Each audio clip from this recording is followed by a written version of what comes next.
What's good, TMG fam? It's your boy Ellen. I'm back with another reaction. How y'all feel? Welcome back to the channel. Salute. Now listen, y'all ready to ruin your childhood? Let's ruin your childhoods, huh? Come on, get in line. Get in line. Who was some of the ones that was watching Wizard of Oz when they were younger? It scared me. I ain't even gonna lie to you. It messed me up as a kid, man. Seeing the original, I think it was the original joint. Isn't that the one where the witch, like, her feet is out from something falling on her? I can't really remember. It's kind of fuzzy. But I think that was the one that kind of messed me up.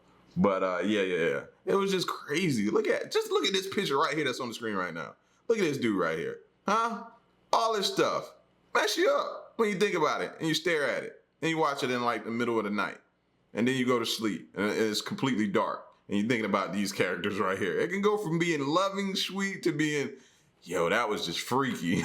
It was just freaky. But anyway, the reason why we're here is to ruin your childhood. Disturbing horrors behind the Wizard of Oz that'll ruin your childhood. Are y'all ready for this? Let's get ready and do it then. If you're new to the channel, hit the subscribe button. Join the fam. Real quick, moment of silence for the haters. That's enough. And make sure you run the likes up. Make sure y'all hit that like button. Let's go. Film has had as much influence as The Wizard of Oz. But underneath the movie's magical Technicolor scenes and stunning musical numbers were set. Just look at that. But bro, huh? You can't see how that can mess a kid up. It looks good. But then when you start having, like, after you watch like horror movies, because I was a horror movie kid, this could turn into a horror movie quick. Several dark secrets you may not know and will forever change how you watch The Wizard of Oz.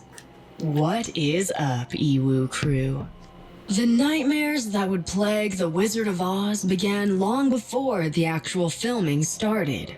MGM Studios had purchased the rights to the 1900 classic novel by L. Frank Baum after seeing the widespread success of Walt Disney's Snow White and the Seven Dwarfs. However, it took quite a while for MGM Studios to decide on which path they wanted the film to take.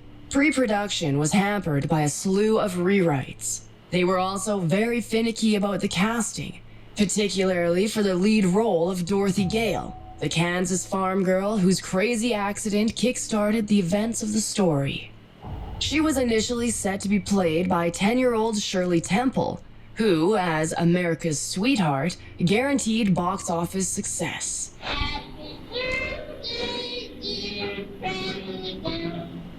Happy birthday to you. During her audition, however, it was quickly discovered that her vocal range was grossly inadequate for the musical numbers that had... Did she just say grossly inadequate? All right, for the simple people like myself, it was bad. It was bad. quickly discovered that her vocal range was grossly inadequate for the musical numbers that had been slated for Dorothy. In addition, 20th Century Fox, with whom she had a contract, refused to loan her out. Because of Temple's unavailability, MGM Studios had to settle for the next best option instead. Did that, like strike a chord or nerve with any of y'all? Fox refused to, or whoever was the studio refused to loan her out? Loan her out? I just don't like the way that sounded. Refused to loan her out. MGM Studios had to settle for the next best option instead. 16-year-old Judy Garland. Her contract came with an immediate caveat, though. In order to play Dorothy Gale, Garland was required to lose at least 12 pounds. While she was successful in doing so, it didn't stop studio executives from allegedly referring to her as the fat little pig with pigtails behind her back. Yo. Filming on The Wizard of Oz shut down after only 2 weeks when Buddy Ebsen, the actor playing the Tin Man, fell sick from the aluminum powder that was used to dust his face. Decades later, while interviewing Ebsen, the Florida Sun Centennial recounted this terrifying experience, saying, "One night, Ebsen woke up in bed screaming from violent cramping in his hands, arms, and legs. When he had difficulty breathing, his wife called an ambulance and rushed him to the hospital. He remained in an oxygen tent for 2 weeks, recovering from the pure aluminum he had ingested into his lungs. Ebsen was subsequently fired and filming was put on pause in order to cast an adequate replacement for his role. See, that's the type of stuff that you don't get to hear, which is dope. That you don't hear about what happens behind the scenes. Like, kind of like the whole Alec Baldwin situation that happened. You know what I'm saying? Stories like that get out because somebody died. But things that go into, you know what I mean, the process of picking the characters, the process of making the film, this always intrigues me, man, because we only see the 90-minute or 2-hour finish, but it took months or maybe years to put this project together, develop it, cast it, shoot it, everything. You know what I'm saying? And we just get the end result. Cast of The Wizard of Oz, specifically its main ensemble, soon encountered another nightmare. One that would continue to haunt them long after the film's release. The makeup and costumes that they were forced to wear, often for the entire 16-hour workday, weren't only uncomfortable, but deadly as well. As previously mentioned, Buddy Ebsen, the original actor playing the Tin Man, was essentially poisoned by the aluminum powder that was smeared on his face, and his replacement, Jack Haley, fared no better. With him, the costume department used a thick aluminum paste to prevent the actor from accidentally ingesting the deadly compound. However, he still ended up with a serious eye infection, although this was later treated. But Ebsen and Haley weren't the only actors to suffer because of their costumes and makeup. According to Judy Garland's biography, quote, "At age 17, Garland was a fleshy teenager heading into early womanhood. To ensure Dorothy's wholesome young appearance wouldn't be questioned by the audience, the studio resorted to strapping Garland's breasts down and utilizing corsets to evoke a slim silhouette, on top of a steady diet of drugs and very little food. Because Garland was short, 4 feet 11 inches to be exact, she was Now, I know a lot of people gonna stop right there and be like, yo, it's okay to say no. You don't have to accept this role. It's easy for people to say that, but when you come from maybe, and I'm not saying this is her, I'm just saying, for example, when you come from poverty-stricken situations to where you may not have a lot of money growing up, and this is your opportunity or break, it's hard to walk away from something like that. So you do things that you wouldn't otherwise. That's all I'm saying. unable to camouflage any extra weight. To add to that, she was often put into tight and body-hugging costumes, even though the majority of her roles called for her to sing and dance. This led to studio executives obsessing over her weight. Starting from the time she appeared in her first feature film in 1936 at just 14 years old. The head of MGM Studios, Louis B. Mayer, even restricted her food intake to just chicken soup, black coffee, and cigarettes. And he had a network of people who would monitor everything she ate and report back to him. Mayer used to refer to her as, quote, "my little hunchback." The teenage Garland was also constantly fed pills to reduce her appetite. Garland later said that, "From the time I was 13, there was a constant struggle between MGM and me, whether or not to eat, how much to eat, what to eat. I remember this more vividly than anything else about my childhood." During filming, she was reportedly slapped in the face by director Victor Fleming, who grew frustrated after she was unable to keep her cool for a scene in which Dorothy gives the Cowardly Lion a slap. Garland wouldn't stop giggling, and after multiple failed takes, Fleming apparently had enough. He took the actress to the side and slapped her across the cheek. A stunned Garland was able to nail the scene in the take that followed. Burt Lahr, who played the Cowardly Lion, also went through his fair share of suffering. From this portrait, it seems as if his costume is incredibly soft. Made of velvety animal hair, it covers nearly his entire body, going all the way up and around his head. This was, however, made of an actual lion hide and weighed approximately 90 pounds. It didn't allow for much ventilation, and this, combined with the intensely hot Technicolor lights that all the actors filmed under, left Lair sweating profusely throughout the entire workday. In fact, it was so bad that 2 production assistants were given the responsibility of drawing out the costume every night to get it ready for Lair to wear, and to sweat in again the following day. I know that thing smelled like a football locker room. God! Because his makeup as the Cowardly Lion was so time-consuming and complicated to apply, Lair was initially not allowed to eat while on break from shooting. At first, he was agreeable to the request and subsisted on milkshakes and soup. But as filming dragged on, he put his foot down and demanded that his makeup be redone after lunch. Meanwhile, the mask used to create the Scarecrow's distinctive face also left its actor with a few nearly permanent marks. Back in the 1930s, the art of using prosthetics wasn't nearly as advanced as it is today, which meant that they were often uncomfortable and even downright painful to wear. In Bolger's case, his mask left him with deep lines on his face that faded an entire year after filming wrapped. The costumes that the Scarecrow, the Cowardly Lion, and the Tin Man all wore were all incredibly elaborate, to the point that the 3 actors were forced to eat together on set.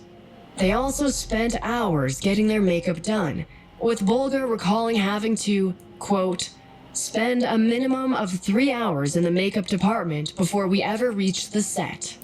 But perhaps no other actor suffered more than Margaret Hamilton, whose iconic performance as the Wicked Witch of the West continues to give children nightmares to this day. While filming one of the movie's most popular scenes, one that showed her character disappearing in a flash of bright red smoke, Hamilton wasn't able to exit the stage before the effects crew started their fire. Unfortunately for her, the flames caught on to her highly flammable broom and hat. In the best-selling book, The Making of the Wizard of Oz, author Algene Harmits described the accidental fire as scalding her chin, the bridge of her nose, her right cheek, and the right side of her forehead. The eyelashes and eyebrows on her right eye had been burnt off. Her upper lip and eyelid were badly burned. The skin on the back of Hamilton's hand was also reportedly burned off. Rather than waste resources to make sure her devastating injuries were treated, the crew and studio executives largely left Hamilton to her own devices. Realizing that Remind you of like the Michael Jackson situation with the Pepsi commercial. Y'all remember that? That's what it quickly took me to. no help would arrive, she was forced to call one of her friends to pick her up from the movie studio. Later, Hamilton recalled the experience, saying that was always amazing to me, that the studio didn't send me home in a limousine. But it was only the following day that she really experienced the brunt of the studio's callousness. While recovering from her extensive injuries, an executive called her up to ask when she would return to set. Ultimately, it took 6 weeks before Hamilton came back as the Wicked Witch of the West.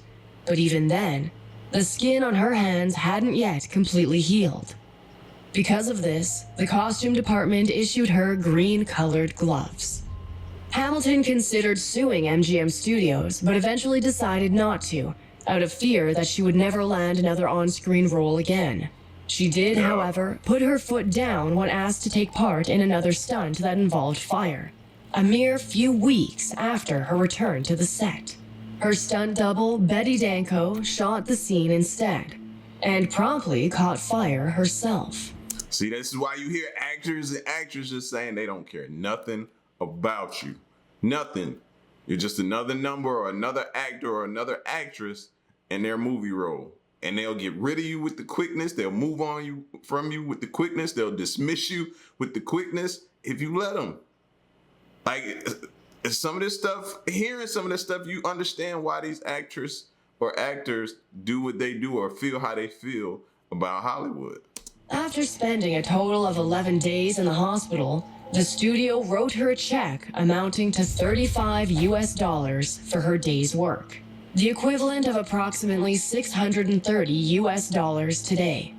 In an interview later on, Danko said, quote, "I felt as though my scalp was coming off. I guess that's because my hat and my black wig were torn loose." The agony that Hamilton experienced as the Wicked Witch of the West continued long after the film's release. Her face reportedly stayed green for weeks after shooting wrapped, due to the use of copper-based ingredients in her makeup. It was actually so toxic that she was asked not to eat once it was applied in case it got into her mouth. During filming, she had to subsist on a liquid diet that was fed to her via a straw, which did little to prevent the copper makeup from seeping into her skin through her pores. Many of Hamilton's scenes, those that she legitimately worked hard for, despite constant pain, stress, and suffering, never made it past the cutting room floor because studio executives deemed them to be too scary for children. But even then, those that ended up in the final film proved to be more than enough to haunt audiences for years. See, that's another aspect of it. Bro, you put your body through so much. You know what I'm saying? You go through so much, and then a lot of your scenes don't even make it to the light of the film. Like, that's crazy. But still in all, I understand. Like I said, bro, a lot of people, they see this as their big break. A lot of people don't have money. This is their dream. So I get it. No judgment on this side. Since The Wizard of Oz was filmed in the days before computer-generated effects were developed, the crew had to depend on practical illusions and tricks for certain scenes, including one in which a gentle flurry of snow sent by Glinda the Good Witch awakens Dorothy, who is fast asleep in a field of red poppy flowers. To simulate this icy blast, chrysotyl asbestos, a known carcinogen, was used. The broomstick held by the Wicked Witch of the West, as well as the... Did she just say asbestos was you? This icy blast, chrysotyl asbestos, a known carcinogen, was used. The broomstick held by the Wicked Witch of the West, as well as the Scarecrow's entire costume, also consisted of this lethal compound. But this wasn't a trick unique to the Wizard of Oz. According to Atlas Obscura, the early days of Hollywood saw frequent use of asbestos to simulate fake snow in films. Quote, "Despite the fact that asbestos health risks were already known at the time, film sets started using one of the purest forms of asbestos on film stages, in part because it was fireproof and looked close enough to snow that it could fool the audience." Besides its deadly costumes and props, The Wizard of Oz is also infamous for the unequal wages that its actors earned, despite their masterful performances. For instance, although Judy Garland was undoubtedly the star of the film, she was only reportedly paid approximately $500 US per week, the equivalent of roughly $9,000 US today. While this is no laughable amount, it's certainly a stark contrast to what her co-stars, Ray Bolger as the Scarecrow and Jack Haley as the Tin Man, were paid. These two were reportedly the film's highest paid actors, with each bringing home about $3,000 US per week, the equivalent of about $54,000 US today. More surprisingly, though, was just how Terry the Terrier, who played Toto, was paid $125 US per week, or about $2,000 in today's dollars. This was significantly more than what the Munchkins earned, most of whom were given a measly $50 US per week, which is roughly about $900 US today. All 124 actors who portrayed the Munchkins were also never acknowledged for their performance, and their names are noticeably absent from the film's final credits. The Munchkins, or to be more specific, their actors, were definitely one of the most controversial things about The Wizard of Oz. After Garland's death, her ex-husband, Sid Luft, reportedly wrote in an unfinished memoir that they had inappropriately touched her on set. Quote, "They made Judy's life miserable by putting their hands under her dress." While this allegation has never been proven or debunked, the teenaged Garland was confirmed to have been disturbed by the rowdiness of the actors. She was cited as having said that one of them, a gentleman of about 40, asked me for dinner, and I didn't want to say, I can't because you're a midget. So I just said, no, my mother wouldn't like it. And he said, come on, bring your ma too. She also reportedly added that, quote, there were hundreds of them. They put them all in one hotel. They got smashed every night and the police would pick them up in butterfly nets. The poor things. What? However, these quotes from Garland are extremely different from the recollections of actor Jerry Marin, who, in 2018, was the last surviving Munchkin. While he acknowledged the righteous reputation of his co-stars, he remembered Garland as having presented all 124 of them with a signed photo and a box of chocolates after their last shoot. According to Marin, quote, she was a movie star and I figured she'd be a pain in the neck, but she was glad to meet us, and we were glad to meet her. She was an angel. While filming, the actors playing the Munchkins all stayed at the Culver Hotel in Hollywood, which reportedly became the site of their drunken debauchery during the entire 8 weeks that they were there. An actor who went by the name The Count was reportedly also fired from the set. One crew member allegedly said that, quote, once, when he was due on set, he went missing. Then, we heard a whining sound coming from the men's room. He had gotten plastered during lunch, fallen into the toilet bowl, and could not get out. The film's screenwriter, Noel Langley, also reportedly claimed that the male Munchkins were womanizers who constantly searched for new conquests, saying, they'd raid the studio lot. The showgirls had to be escorted in bunches with armed guards. Dang! The alleged behavior of the Munchkins became so infamous that it served as the subject of a comedy film that starred Carrie Fisher and Chevy Chase. There is one urban legend about the Munchkins which has persistently haunted The Wizard of Oz throughout the years. Many claim that if one looks close enough during the scene wherein Dorothy and Scarecrow are attempting to pick apples, a Munchkin can be seen hanging himself in the background. However, this has been long debunked. Apparently, the crew had brought in live birds to wander around that particular set in order to make it more realistic. And so the shadow isn't in fact a Munchkin, but rather a bird spreading its wings and preparing to fly. What y'all think? What that look like to y'all? That look like a person. I don't see a bird. That look like a person. That look like a person. That don't look like no bird to me, man. Despite its many setbacks, filming on The Wizard of Oz continued until it was finally displayed in theaters nationwide on August 25th, 1939. Initially, though, the cast's literal blood, sweat, and tears were for naught. It had been released at the tail end of the decades-long Great Depression, which meant that Americans weren't keen on spending their hard-earned money to see a children's show. More importantly, the film found itself in fierce competition with another blockbuster that same year. The period drama Gone with the Wind was also released in 1939.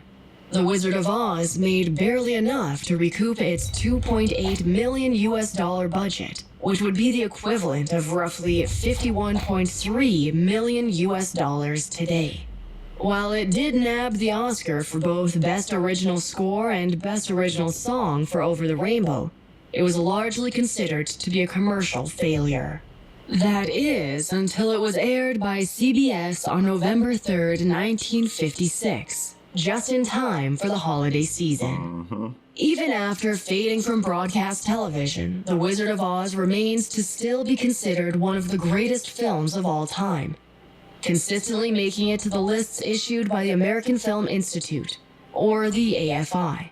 Besides its revolutionary use of Technicolor, the stunning musical numbers, and its rightful place in film history as a great American classic, The Wizard of Oz is also famous, or rather infamous, for being the film that killed its lead actress, Judy Garland.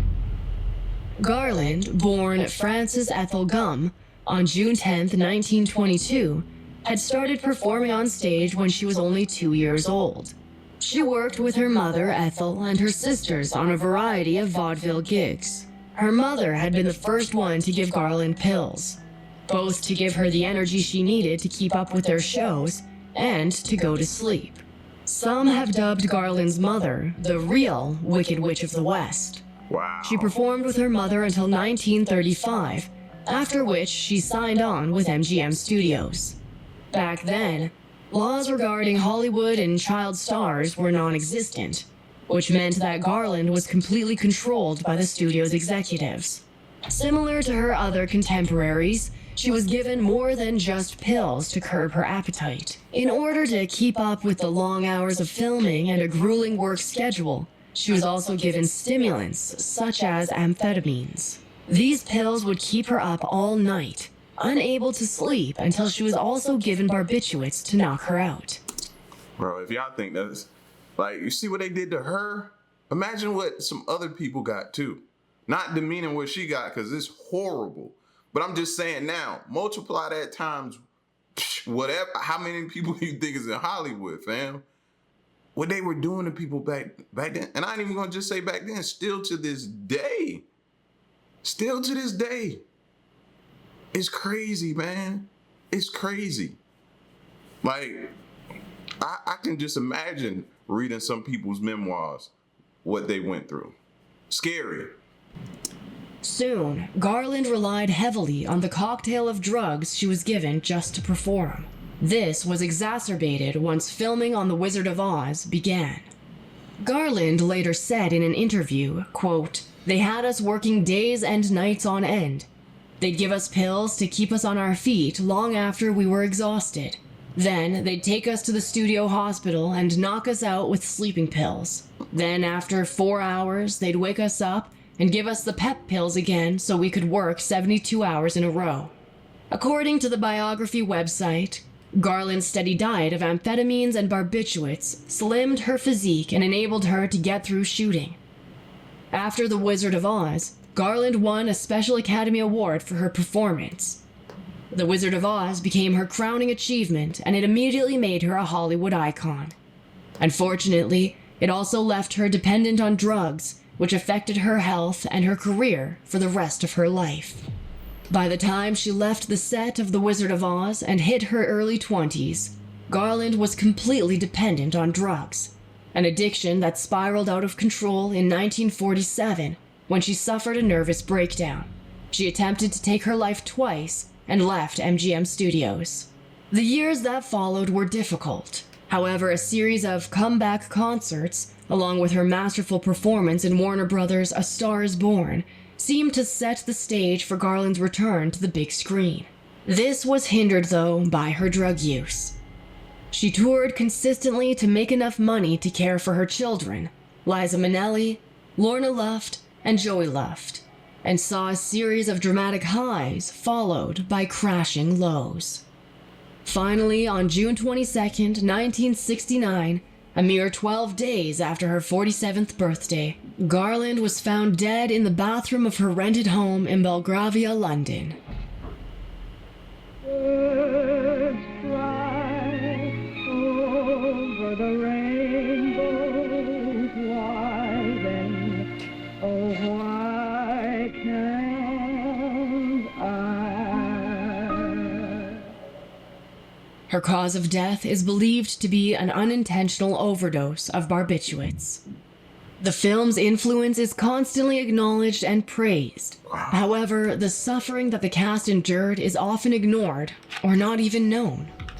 Knowing all of this, watching the misadventures of a Kansas farm girl, a tin man, a cowardly lion, and a scarecrow hits a bit different, right? I was just about to say that, bro. Like, now you'll never be able to watch that again. You'll look at it different. You'll look at how they're moving now in the movie with the costumes on. You'll look at the witch different. You'll kind of feel sorry for the witch, to which she might have scared you when you were younger. Now you're going to feel sorry because you know she was burned and everything. This is insane. I did not know this is where we were going.